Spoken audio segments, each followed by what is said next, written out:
I think this is funny. This is in direct contrast to what the mission was, where the United States were hosting China so they can ease tensions, even though the United States is 100% at fault for escalation because they are arming Taiwanese separatists as we speak. They send nuclear submarines to Australia and Japan. They have U.S. ships that is invading China's sovereignty in the South China Sea, and then they blame China for being upset because the United States is violating their sovereignty. You have sanctions. You have United States constant escalation against China. But despite this, China has to be the grown-up in the room. They had to be the grown-up in the room. So despite all these grievances, China said, we can't have a World War III. We can't have war that would destabilize the global working class. So China, like Iran, like Russia, like many other countries before them, like Venezuela, like every single United States enemy, they had to be the grown-up in the room. And they come together and they have big meetings. And this was the meeting that Xi Jinping had with Biden that was around 3 hours. It was a 4-hour meeting that the media hyped up. And Morning Joe did a whole segment, and the corporate media was saying, isn't it great that we have Joe Biden as leader right now? Because we have someone like Donald Trump who's off the cuff, who's unhinged. He would ruin this opportunity for diplomacy. So after this summit happened and everything apparently went off perfectly, you had Joe Biden that said this, that fell for this trap. Yes. And Mr. President, after today, would you still refer to President Xi as a dictator? This is a term that you used earlier this year. Well, look, he is. I mean, he's a dictator in the sense that he is a guy who runs a country that is a communist country that is based on a form of government totally different than ours. Anyway. Biden says China and Xi Jinping is a dictator because he runs a communist country. So they admit it. They admit it now. So, and not because of authoritarian tendencies, it's because they have a different economic model than us. Because banks are controlled, they control housing, they control the loan system. The banks are nationalized in China. That's a very big difference between our society. That's why housing is much cheaper in China. The average rent in China is around $500 because banks are owned by the government. Now, because we are surrounded by capitalist countries and capitalist markets, China allows the flow of capital in their society. But infrastructure and central planning is defined by the government, which is what I would call, and many people define as market socialism, and their transition into a communist country. But in not a critique of their system, Biden is saying that they're authoritarian because they're communists. So Biden accidentally gives the game away, where they will go after your country and they will stoke tensions with you, and they will call you authoritarian dictator, not because you're actually authoritarian, it's because you have a different economic model than we do. You know, a model where the average rent $500 a month. You know the economic model which led them to have high-speed rail in their country, free healthcare, no homeless in their society. And what's even more ridiculous about this is that we just covered how 80% of Democrats want a ceasefire. 80% of Democrats want a ceasefire. Do we got a ceasefire? No, we do not. We do not. 80% of Democrats want Medicare for all. 70% of independents want Medicare for all. The majority of voters want Medicare for all. Do we get Medicare for all? No, Joe Biden said he would veto Medicare for all. Everything they accuse China of, we are. We do not get what we want in our country. If you ask conservatives, they want to increase the minimum wage. They want to increase Medicaid. That's why we had a Medicaid expansion in Missouri, because Republicans want it. The American people want gains and they want the government to work for the people, but we don't get it. The American people want the end of the empire. We want the end of Guantanamo Bay. We want the end of drone strikes and Patriot Act and surveillance. Do we get it? No. That is a dictatorship. China, Xi Jinping and their party has an approval rating around 70 to 80%. Putin has an approval rating around 80%. When China overstepped on COVID mandates and COVID lockdowns, China hit the streets, and then China rolled back the COVID mandates and lockdowns because they listened to the people of China. China proposed policies that are popular by the people, even though they are culturally different. And I will explain to you guys things I disagree with on China, like the drug policy, for example. I don't agree that you should make marijuana and stuff like that illegal.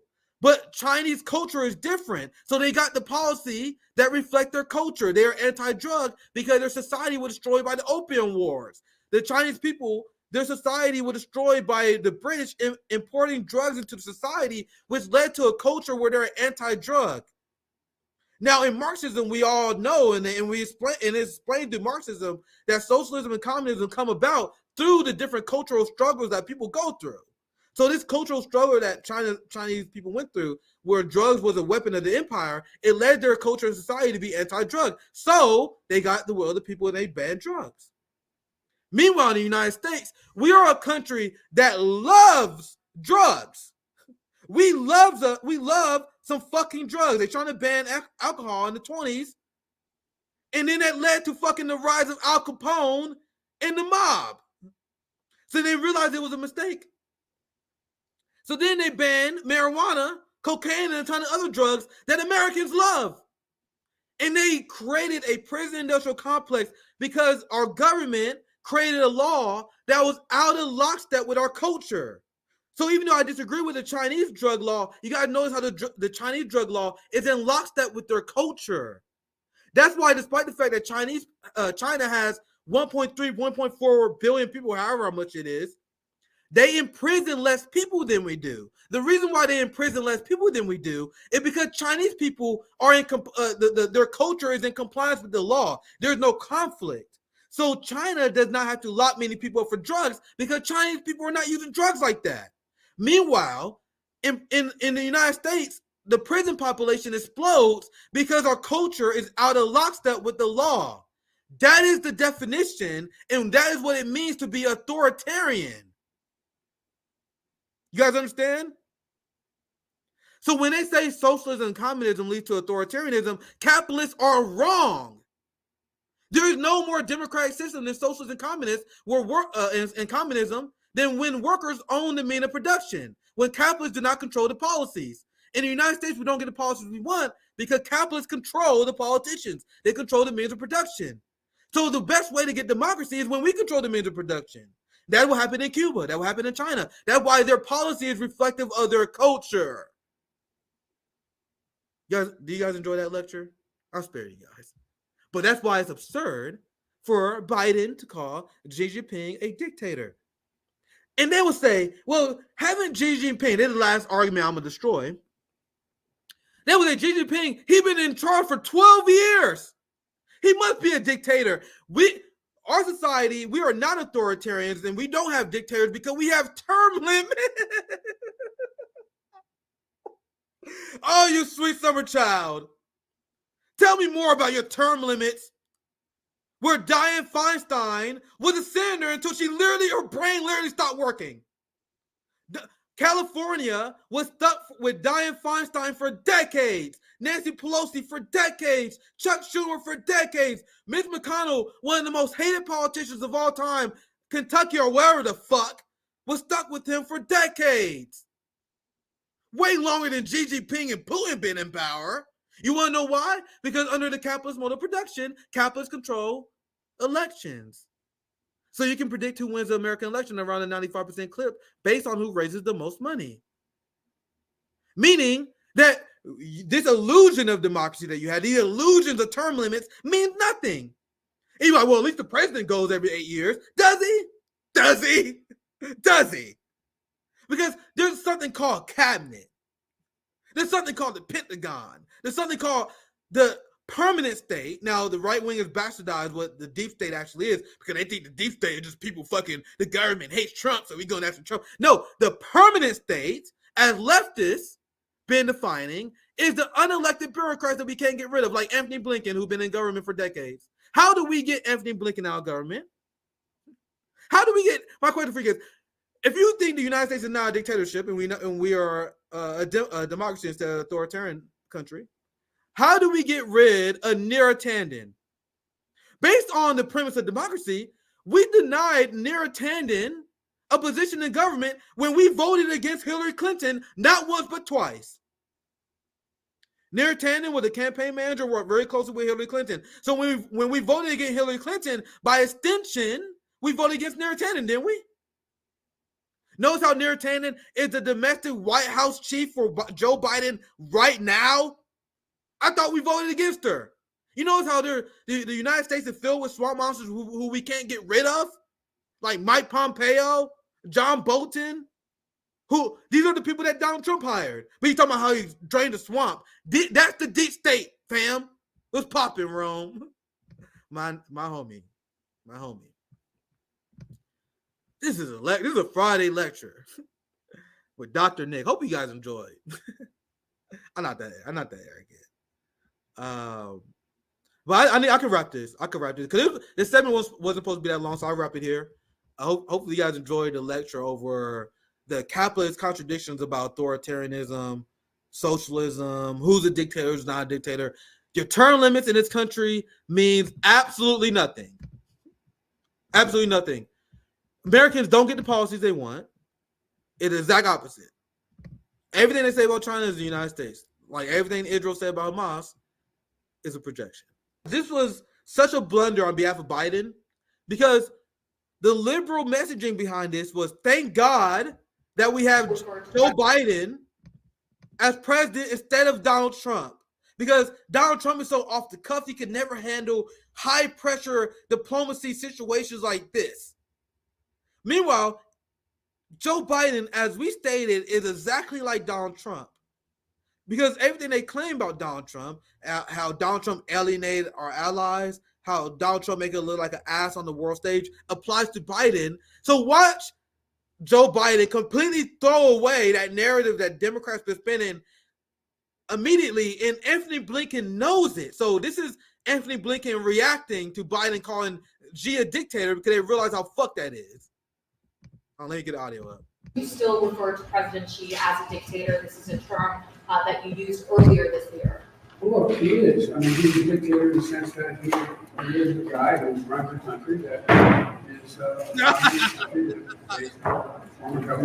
This motherfucker got no poker face, man. President, after today, would you still refer to President Xi as a dictator? This is a term that you used earlier this year. Well, look, he is. I mean, he's a dictator in the sense that he like, man, we coached you so much. We got you on so many drugs and you still fucked up. So they had this big high pressure summit. Let me see if I can find an article that worded it right like that. I know CNN this segment was like, this is a high pressure meeting. Let's see if I can find one that says that.